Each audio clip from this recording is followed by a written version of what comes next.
how did this installation, this Salvador Dali, the first cylindric chromo hologram portrait of Alice Cooper's brain, how did this installation come about? Well, what happened was, I think he came to see one of our shows. And of course, with Dali, everything was about Dali. Yeah.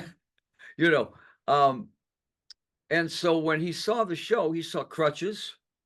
He saw things that were in his paintings that ended up in our show, probably by accident, but maybe not. Maybe it was just something subconsciously that we put in the shows.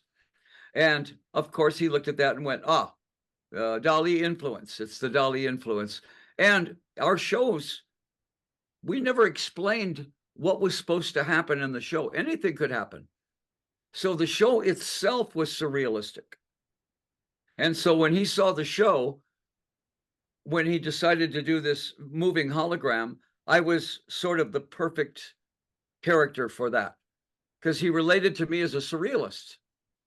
And so, I mean, that to me, that was just such an honor, to be involved in a Salvador Dali work of art as me as a subject. I mean, I felt like Gala.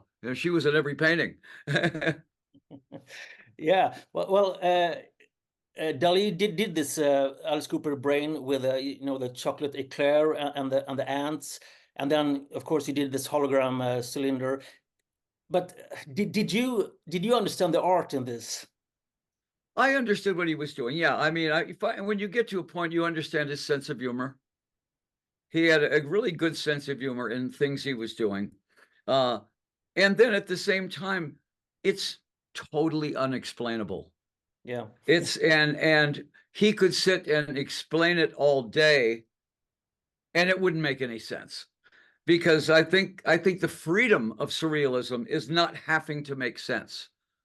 It just looks good, and it looks bizarre, and it makes the audience, or who's ever looking at it, the beholder, it makes his brain start going all over the place, because he's trying to figure out what Dali's trying to say. I don't know if Dali was trying to say anything.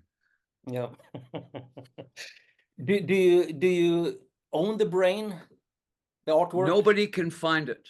Okay. No, but we have, believe me, it's like the Maltese Falcon.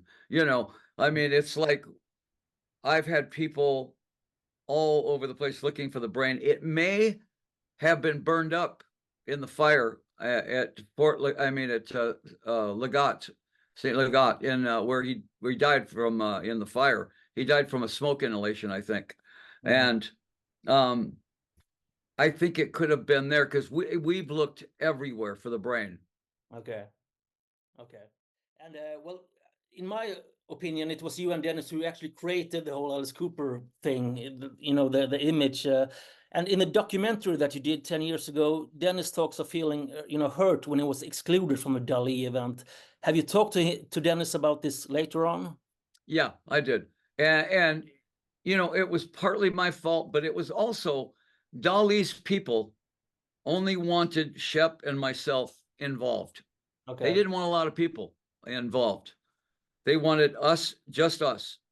And to me, I would have said to Shep, why don't you bring Dennis in?